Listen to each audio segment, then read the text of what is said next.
बिस्मिल्लाहिर्रहमानिर्रहीम। आज बच्चों मिस्टर चिप्स का 15 चैप्टर शुरू करना है हमने। Let's start.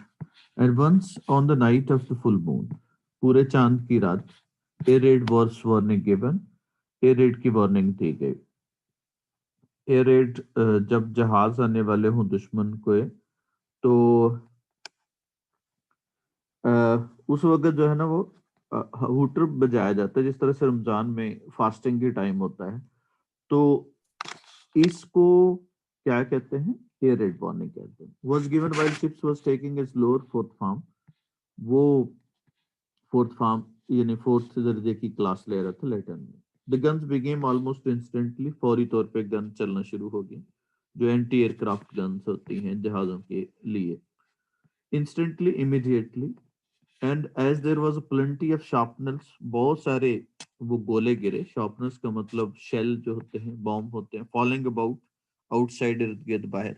It seemed to be Chips that they might just as well stay, इसलिए चिप्स ने सोचा कि वो उन्हें बिल्कुल वैसे वहीं पे रहना चाहिए। They might just as well stay, उन्हें रुक जाना चाहिए वेयर देयर वर, जहाँ पे वो थे। On the ground floor of school, ये स्कूल हाउस का ग्राउंड फ्लोर था। चूंकि सबसे नीचे होता है, इसलिए उसने समझा कि यही महफूज जगह है। माइट के बाद हमने जस्ट जो है वो एडजेक्टिव है, जस्ट एडवर्ब भी होता है। तो माइट के बाद हमें कोई ना कोई बी वर्ब लगाना पड़ेगा। माइट बी जस्ट, यहाँ पे बी वर्ब लगाएंगे तभी एडजेक्टिव इस्तेमाल कर सकते हैं, वैसे हम इस्तेमाल नहीं कर सकते। As well as stay where they were, जहाँ पे वो थे। On the ground floor of the school house, school के ग्राउंड फ्लोर पर। It was pretty solidly built, ये थोड़ा सॉलिडली यानी अच्छे तरीके से बना हुआ था। अब बिल्ट के मीनिंग में इजाफा कर रहा है सॉलिडली, जो जाहिर वर्ब है बिल्ट, तो ये एडवर्ब हो जाएगा। और इसके मीनिंग में इजाफा कर रहा है प्रेटी, जो कि अनदर एडवर्ब होगा। तो याद रखिएगा, जब भी हम किसी एडजेक्टिव के मीनिंग में इजाफा कर रहे होते हैं तो वो एडवर्ब होना चाहिए, और किसी एडवर्ब के मीनिंग में इजाफा करने हैं तो फिर भी एडवर्ब होना चाहिए। Made as good as a dugout, एक तरह से उन्होंने वो ट्रेंच बना दिया था। डग आउट का मतलब जो खुदी हुई जगह होती है। और यानी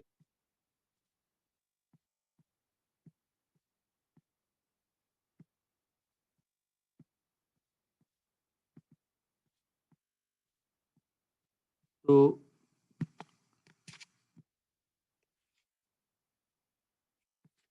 उसके लिए एक तरह का मोर्चा बना दिया था।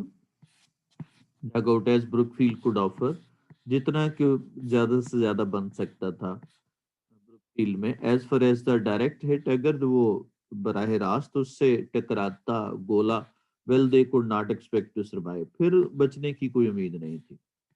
वेर एवर दे वर, वो जहां पे भी होते। जाहिर है, कहता है कि अगर ऊपर से गोला गिरता तो फिर तो बच जाते, लेकिन डायरेक्ट अगर आता तो फिर वो क्या होगा, कहीं पे भी होते वो कहाँ, वो बच नहीं सकते थे। उसके बाद है सो ही वेंट ऑन विद, इसलिए उसने जारी रखा। वेंट ऑन विद का मतलब किसी चीज को कंटिन्यू रखना होता है, किसी प्रैक्टिस को। हिज लैटन, अपने लैटन की क्लास को उसने जारी रखा। स्पीकिंग अ लिटिल लाउडर, वो ज्यादा बुलंद आवाज बोलते हुए। अमिड द रेवर ब्रीटिंग, कान फाड़ देने वाली, रेवर ब्रीटिंग कान फाड़ देने वाली आवाज के दर। क्रैशेस का मतलब क्या होता है? क्रैशेस से मुराद नॉइस, बैंग। और एवर ब्रीटिंग का मतलब बहुत ज्यादा रीसाउंडिंग, क्लैम्बरिंग, नॉइसी, बहुत ज्यादा शोरगुल करने वाली, उसको हम कहते हैं रेवर ब्रीटिंग। तो इस तरह से वो क्या होगा, इस श्रिलिंग साउंड में या बहुत ज्यादा आवाज में भी वो अपना क्लासेस को उसने जारी रखा। Crashes of guns and the shrill wine, और बहुत तेज आवाज में आप एंटीक्राफ्ट शेल्स की आवाज में वो उसने वो पढ़ाना जारी रखा। Some of the boys were nervous, कुछ जो न बच्चे नर्वस थे यानी परेशान थे, अपसेट थे। And few were able to attend, बहुत ना होने के बराबर ही अटेंटिव थे, यानी कि फ्यू से मुराद ना होने के बराबर जो तवज्जो दे रहे थे। He said gently, it may possible be seem to you Robertson at particular moment the world history, कहता है ये हो सकता है आपको ऐसा लगे दुनिया की तारीख में, खास तौर पे ये पर्टिकुलर मोमेंट, ये लम्हा दुनिया की तारीख में ऐसे ही लगे जिस तरह से वो आगे जाके बताएगा कि जिस तरह से वो सीजर जो है ना वो गॉल में आ गया हो। तो अभी देखिएगा यहाँ पे जो स्ट्रक्चर्स हैं, प्लेंटी ऑफ, यहाँ पे क्वांटिफायर है, इसके बाद आने वाला नाउन क्या होना चाहिए, प्लेंटी ऑफ शार्पनर्स होना, यहाँ पे देयर वाज क्वांटिटी को शो कर रहा है, तो देयर वाज अ प्लेंटी हो जाएगा। क्यों उसके बाद है माइट के बाद हमने कोई ना कोई वर्ब लगाएंगे तब हम एडजेक्टिव इस्तेमाल करते हैं। और प्रेटी सॉलिडली बिल्ड, जो वर्ब के मीनिंग में इजाफा करे वो एडवर्ब होना चाहिए, जैसे प्रेटी भी और सॉलिडली भी एडवर्ब है। उसके बाद वेंट ऑन विद, किसी चीज को कंटिन्यू रखना होता है। और फ्यू जो है वो ना होने के बराबर है जब उसके लिए फ्यू का वर्ड इस्तेमाल करते हैं। अब इसमें जरा देखिएगा कि हाउ डिड ही, जो क्वेश्चन है वो है how did he take his class during shelling, shelling के दौरान उसने कैसे क्लास ली। तो उसने क्या किया जी, बच्चों को इनकरेज किया, स्टोरी सुना के, जोक सुना के, उसके बाद उसने कंटिन्यू रखी क्लास को और बहुत सारे हिस्टोरिकल रेफरेंस से उनको क्या किया, इनकरेज किया बच्चों। अब आ जाए जी सेंटेंसेस को, दिए गए सेंटेंसेस को ठीक कीजिएगा जी बच्चों।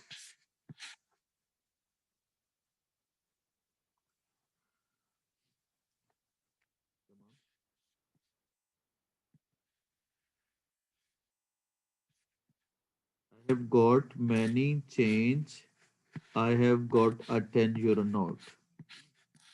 अब यहाँ पे चेंज याद रखिएगा, अगर एक चेंज की बात करनी हो तो मच चेंज हो जाएगा, अगर मैनी है तो फिर चेंजेस हो जाएगा। तो दो सूरतें हैं, आई गॉट मच चेंज और I have got many changes हो जाएगा। आर देयर मच, क्या कैंप साइट्स, आप कैंप साइट जो है ना वो काउंटेबल नाउन है, तो उसके साथ क्या आएगा, मैनी का वर्ड इस्तेमाल करेंगे। How many of this book is fact और हाउ मच इज फिक्शन। तो अब मच जो है वो किसको शो कर रहा है, उसके बुक के हिस्से को, तो जाहिर है यहाँ पे भी मैनी नहीं आएगा बल्कि मच ही इस्तेमाल करेंगे। यानी कि जब एक बुक के हिस्से की बात हो रही है तो मच लगाएंगे, जब कई बुक्स की बात हो रही है तो मैनी लगाएंगे। उसके बाद अब we have got lots of things हो जाएगा, लॉट्स ऑफ का मतलब मैनी होता है, इसके साथ नाउन प्लूरल इस्तेमाल करेंगे। यहाँ पे देखिएगा टू लाउडली, लाउडली जो है वो यहाँ पे क्या है, सिंग्स है, और सिंग्स है तो फिर इसका मतलब ये हुआ कि टू भी एडवर्ब है जो लाउडली के मीनिंग में इजाफा कर रहा है, तो ये भी एडवर्ब होना चाहिए। तो फिर ये क्या बन जाएगा, नॉर्मस एडजेक्टिव होता है तो नॉर्मसली हो जाएगा।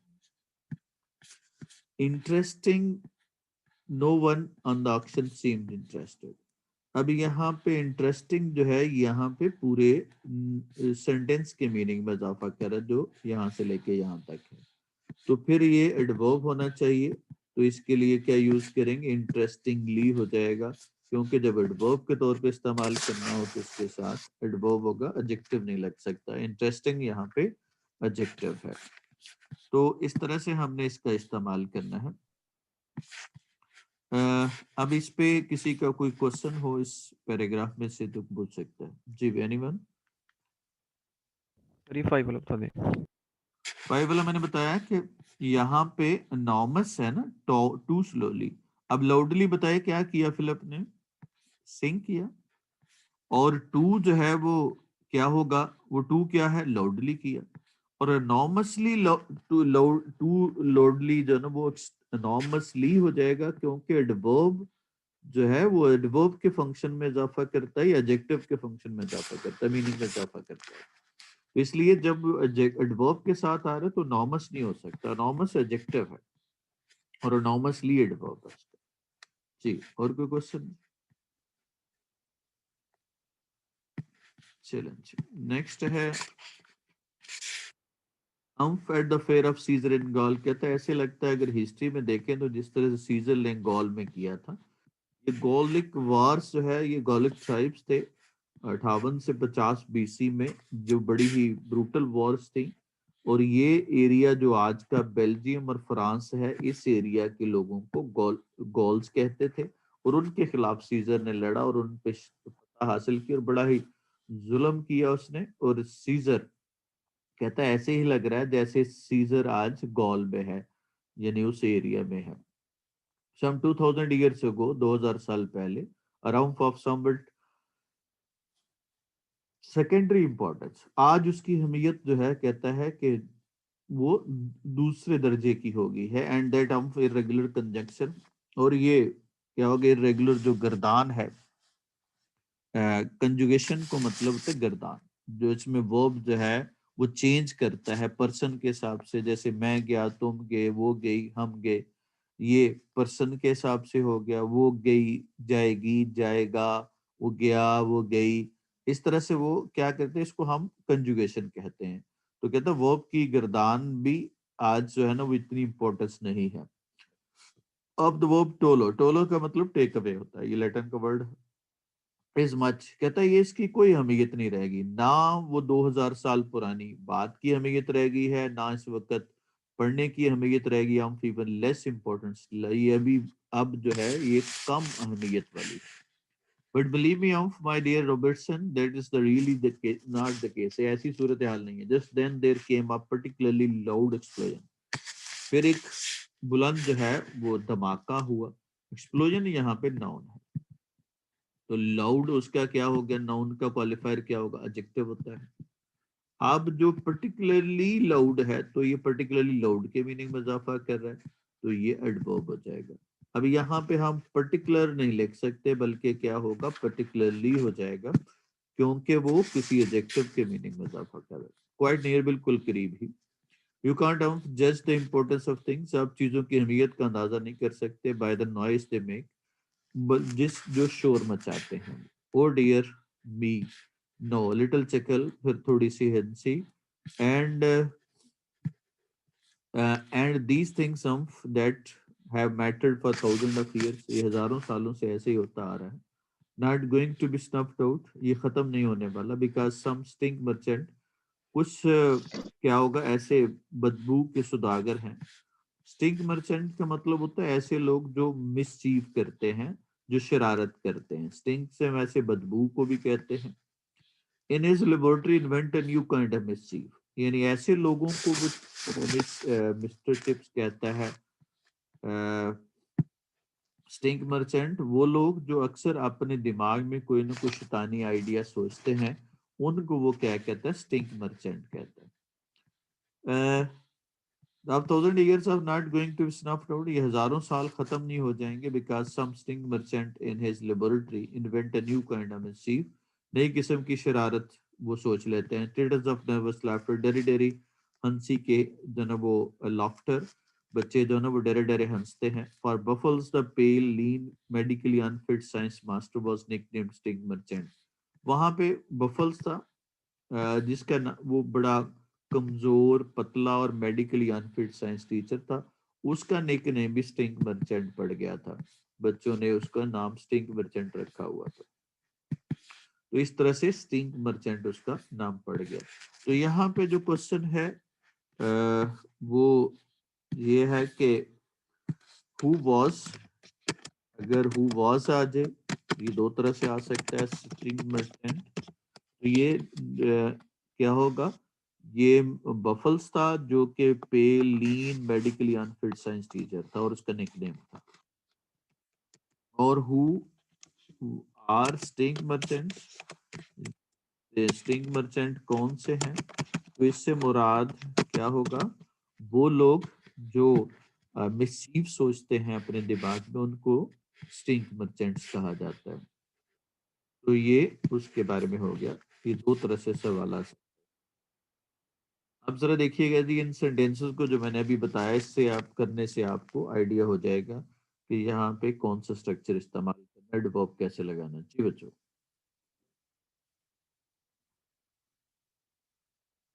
अप्रोचिंग। अब अप्रोचिंग के मीनिंग में इजाफा कर रहा है तो क्विकली अप्रोचिंग हो जाएगा। जी,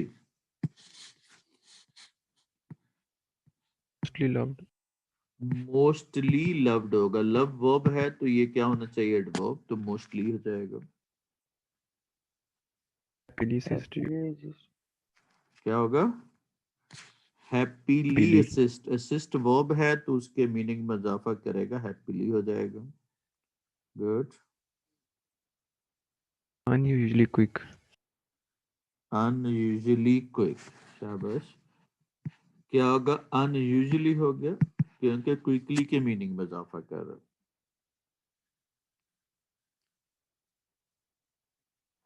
Lifting. शाबाश। क्या होगा, Necessitates lifting. necessitates lifting, और परमिट क्या होगा, फिशिंग। तो इसके साथ हमने जेरेंट का इस्तेमाल करना। इस पे किसी का कोई क्वेश्चन हो जाए।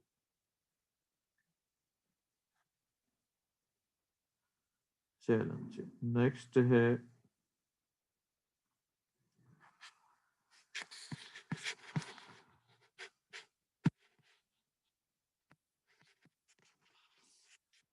बाद है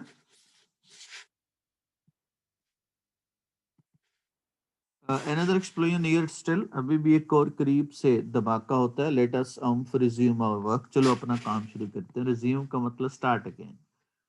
if it is fate that we are soon to be, अगर हमारी किस्मत में ऐसा हुआ तो interrupted, let us be found employing ourselves, इसलिए चलो अपने आप को काम पे लगा देते हैं। employ का मतलब पुट करना, ourselves in something really appropriate, जो वाकई सही और मुनासिब हो।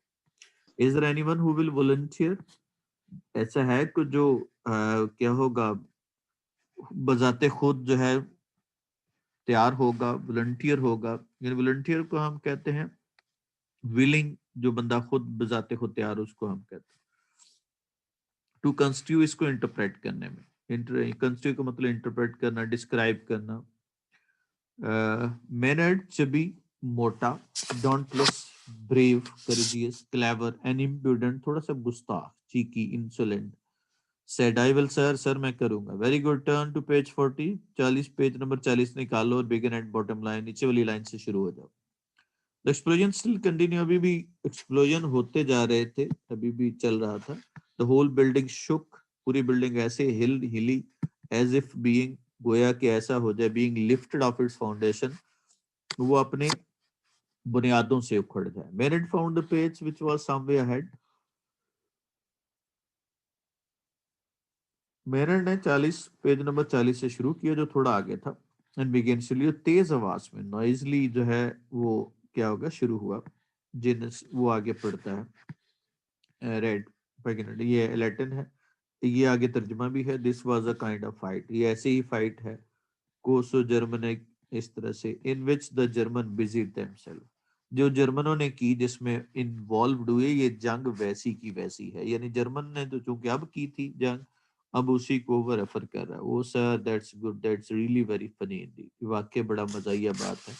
वन ऑफ योर बेस्ट, ये आपके बेहतरीन मजाकों में से एक है। तो इस तरह से वो एनकरेज करता है बच्चों को उस जंग के दौरान या शेलिंग के दौरान पढ़ाने के लिए। और लेट्स सी जी, अभी देखिएगा यहाँ पे वो टर्न टू का मतलब होता है मुड़ना किसी की तरफ इंक्लाइंड हो जाना। स्टिल कंटिन्यू के मीनिंग में इजाफा कर रहा है, कंटिन्यू वर्ब है तो ये स्टिल क्या हो जाएगा, एडवर्ब है। तो इसका मतलब स्टिल के दो फंक्शन होते हैं, स्टिल एडजेक्टिव भी होता है, स्टिल एज एडवर्ब भी होता है। जैसे योर आईज स्टिल, तो यहाँ पे ये आईज के मीनिंग में इजाफा कर रहा है। और शी इज स्टिल स्टूपिड, वो भी बेवकूफ है। तो यहाँ पे स्टिल किसके मीनिंग में इजाफा कर रहा है, वो स्टूपिड के। अब स्टूपिड शी के मीनिंग में इजाफा कर रहा है तो ये एडजेक्टिव हो जाएगा, और स्टिल स्टूपिड के मीनिंग में इजाफा कर रहा है तो ये एडवर्ब हो जाएगा। लेकिन यहाँ पे स्टिल किसके मीनिंग में इजाफा कर रहा, आइज के, तो ये आइज नाउन है तो ये क्या हो जाएगा, एडजेक्टिव हो जाएगा। तो इस तरह से देखना है आपने कि किस तरह से हम उसका इस्तेमाल करते हैं। दूसरी बात ये देखें, लिफ्टेड ऑफ, रिमूव कर देना, हटा देना। एज इफ के बाद हमने पहले भी कई दफा पढ़ा, वर्क का इस्तेमाल करेंगे या हैड के साथ थर्ड फॉर्म लगाएंगे। अप्रोप्रिएट एडजेक्टिव है, तो इसके साथ रियल अप्रोप्रिएट नहीं होगा, रियली अप्रोप्रिएट होगा, क्योंकि वो एडवर्ब लगाना है। और यहाँ पे देखिएगा विल वॉलंटियर नहीं होगा। अब विल के साथ हमने कोई ना कोई बी वर्ब लगाना है ताकि विल बी वॉलंटियर, ताकि वो सेंटेंस को कंप्लीट हो सके। क्योंकि जब हमने एडजेक्टिव इस्तेमाल करना हो तो उसके बाद जो ऑक्सिलरी वर्ब के बाद हमने बी वर्ब लगाएंगे ताकि वो एडजेक्टिव का इस्तेमाल किया जा सके। अब ये एग्जांपल आगे देखनी है आपने, इससे आपको बहुत सारा आइडिया हो जाएगा इनके बारे में क्या करना। जी कमर बच्चों, जैसे वेरी इंपॉर्टेंट कॉमन मिस्टेक होती हैं ये। Can be successful. Can be successful, शाबाश। Will be kind enough. Will Kind be enough. Kind होगा।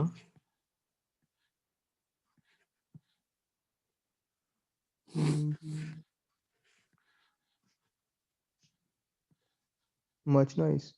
There must be much to noise. अब मस्ट बी है ना, आगे नाउन आ रहा है तो नाउन आ जाए, एडजेक्टिव आ जाए, उसके साथ हमने बी वर्ब इस्तेमाल करेंगे। जी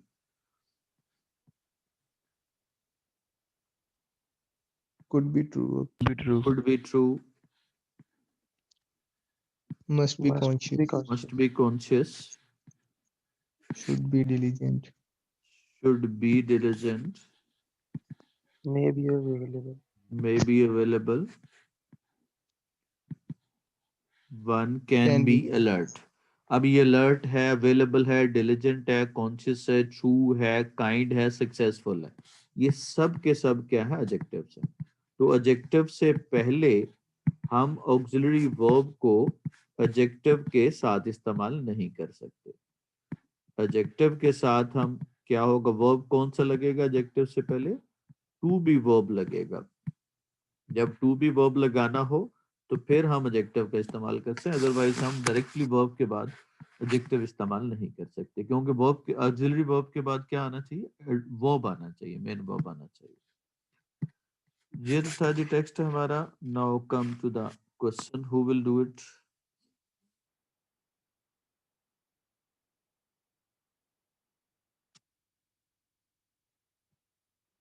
Boys.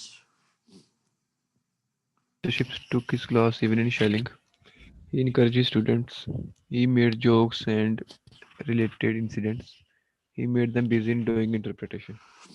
अगर इसको सेकंड सेंटेंस के साथ मिला के बताना हो, एक ही सेंटेंस बनाना हो तो कैसे बनाएंगे? Encourage students by making jokes and by making, relating and making relating. ठीक हो गया जी। यहाँ पे बाय के साथ क्योंकि प्रोसेस है तो उसके साथ ऐसे भी लग सकते हैं जी। नेक्स्ट वाला स्टिंग मर्चेंट कौन है, इस कौन थे?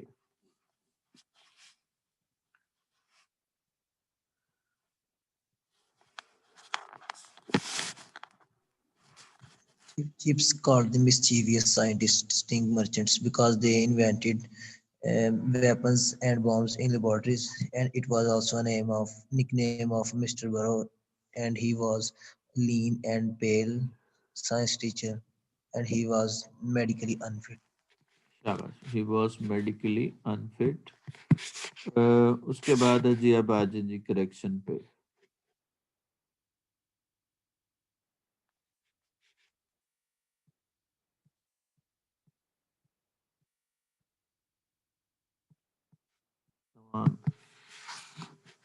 आई शेल रादर गो, आप जाओ ना जाओ, मैं बल्कि जाऊंगा। तो जब ऑल्टरनेटिव होता है तो वहां पे रादर का इस्तेमाल कर। नेक्स्ट वाले में Nor. नाइदर डज ही कम नार डज ही राइट। स्ट्रेस देने के लिए जब हम इस्तेमाल करते हैं तो दोनों के साथ डज और इसके साथ फर्स्ट फॉर्म आ जाएगी।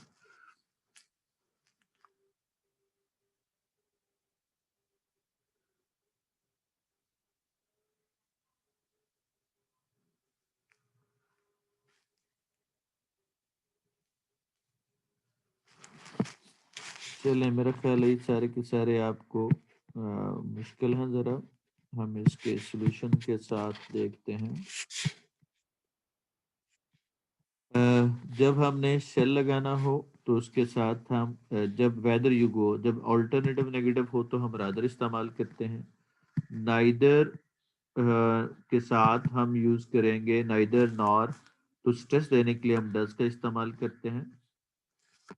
और नॉट टू स्पीक जब इस एक्सप्रेशन यूज हो, फ्रूट की क्या बात करनी हो या स्टैंडिंग की क्या बात करनी हो, वो उसके साथ हम इवन का वर्ड इस्तेमाल करेंगे, ही कैन नॉट इवन। और ये सेंटेंस जो अगला हिस्सा है ये नेगेटिव में होना चाहिए। मसलन अभी आपने किसी को कहना हो कि उर्दू की क्या बात करते, इंग्लिश की क्या बात करते हो, उसे तो उर्दू भी नहीं आती, तो क्या होगा, नॉट टू क्या होगा, speak, not to speak English. अब अगला सेंटेंस जो नेगेटिव में होना चाहिए, ही नोज नहीं होगा, बल्कि वो क्या होगा, he doesn't know, he doesn't know क्या होगा, उर्दू, या he can not speak Urdu, वो उर्दू भी नहीं बोल सकता, तो ये नेगेटिव सेंटेंस होना चाहिए। ही डजंट इवन नो, यहाँ पे इसके साथ क्या लगाना है, ही डजंट इवन का इस्तेमाल करना है। डिड नथिंग के बाद हम यूज करते हैं बट का इस्तेमाल करते हैं, डिड नथिंग बट लगाएंगे। नथिंग एल्स देन, अब ये इट इज नहीं होगा बल्कि he is nothing else than fraud. Walk fast, so के साथ हमने क्या लगाना है, सो दैट लगाएंगे, दैट अलग से नहीं इस्तेमाल होगा। उसके बाद है so long as you have money there is no death, as long as नहीं होगा, सो लॉन्ग एज का इस्तेमाल करेंगे। ही येल्स के साथ एज इफ के बाद क्या यूज करते हैं, हम वर्क का इस्तेमाल करेंगे। अनलेस और अनटिल वाले सेंटेंसेस में हम क्या नहीं यूज करेंगे, अनटिल और अनलेस वाले में नेगेटिव सेंटेंस इस्तेमाल नहीं करेंगे। लुक फॉरवर्ड टू ये फिक्स एक्सप्रेशन है, इसके साथ हमने जेरंड इस्तेमाल करना है। कैन नॉट हेल्प या कुडंट हेल्प के बाद हम जेरंड लगाते हैं, पहले भी पढ़ा। एज जब किसी सेंटेंस में आ जाए तो अगला कंजंक्शन सो इस्तेमाल नहीं करेंगे यहाँ पे, यानी as he is poor so I shall help him. इसी तरह से व्हेन के साथ देन इस्तेमाल नहीं करेंगे, when he comes I shall leave. यहाँ पे सपोजिंग नहीं लगाएंगे बल्कि suppose if he fails to come. और I ask him how was he नहीं होगा, हाउ ही वाज, क्योंकि यहाँ पे क्लॉज का स्ट्रक्चर है और क्लॉज में क्या होता है, सब्जेक्ट पहले आता है और वर्ब बाद में आता है। जब किसी क्लॉज का हिस्सा बन जाए, अब क्या मैंने उसे पूछा, क्या पूछा, हाउ ही वाज, तो उसके साथ हमने क्या यूज करना है उसके साथ हमने वो इस्तेमाल करना है, यानी सब्जेक्ट पहले आ जाएगा और वर्ब उसके बाद में आ जाएगा। और he is not only, also को ये नहीं है कि हम बाद में इस्तेमाल करें, बल्कि क्या होगा, बट हैंडसम ऑल्सो नहीं होगा, बट ऑल्सो हैंडसम होगा, या तो अकेला बट लगा ले।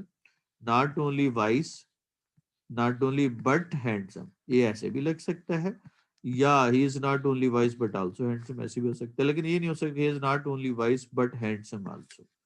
वो हैंडसम ऑल्सो जो है ना उसके साथ ही इस्तेमाल होगा। जी बच्चों, इसके बारे में कोई सवाल हो, इस करेक्शन के बारे में तो पूछ लो।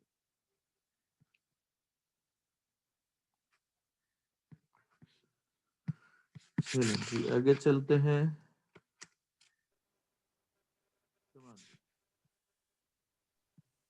Addicted to family. से एडिक्टेड टू हो गया।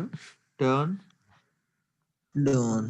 Down डाउन रिजेक्ट कर देना। Time by by your From. Watch. Preferable to To. To to हो जाएगा, preferable to. Inclined to To. to to हो गया। There is no place in this compartment, there No is room. The wisdom is the gift of the heaven. Wisdom is a gift of heaven.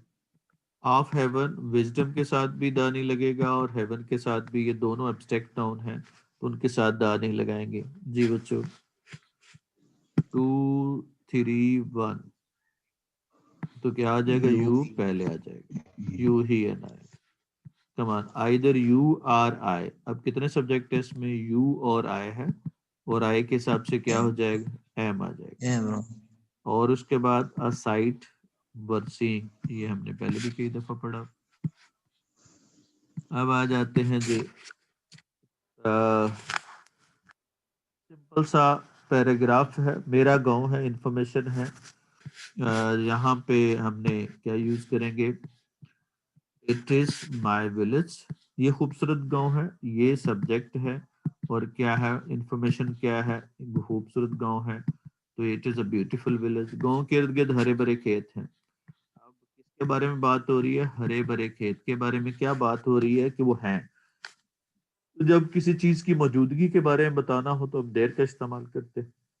There are lush green fields, क्या होगा, in surrounding या around the village. आजकल गर्मियों का मौसम है, गर्मियों के मौसम की बात हो रही है, सब्जेक्ट है ये हमारा, और उसके बारे में क्या इंफॉर्मेशन है कि है, तो इट इज समर नाउ। सूरज चमक रहा है, चमकना वर्ब हो गया, कौन है सूरज, यहाँ पे एक्शन कंटिन्यूटी में है, प्रेजेंट में, तो इसलिए द सन इज ब्लेजिंग, ये सन इज शाइनिंग। गंदम के खेतों में बहुत सारे लोग जमा है, जमा होना वर्ब है, कौन है, बहुत सारे लोग, और जगह कौन सी है, गंदम के खेतों में, ये एडवर्ब ऑफ प्लेस हो जाएगा। तो इसके दो तरीके हैं, मैनी पीपल क्या होगा, जमा हो गए हैं, तो have gathered in the field of wheat, in the wheat field of wheat. गंदम की पकी हुई फसल काट रहे हैं, वर्ब क्या है, काटना, कौन काट रहे हैं, वो, और किसको काट रहे हैं, गंदम की कटी हुई फसल को। तो काटने को हार्वेस्टिंग कहते हैं, they are harvesting the ripened crop of wheat, फसल को कहते हैं क्रॉप, और व्हीट पकी हुई राइपन्ड हो गया। वो बहुत मेहनत से काम कर रहे हैं, काम करना वर्ब, कौन हो गया, वो सब्जेक्ट हो गया, बहुत मेहनत से एडवर्ब ऑफ क्या होगा,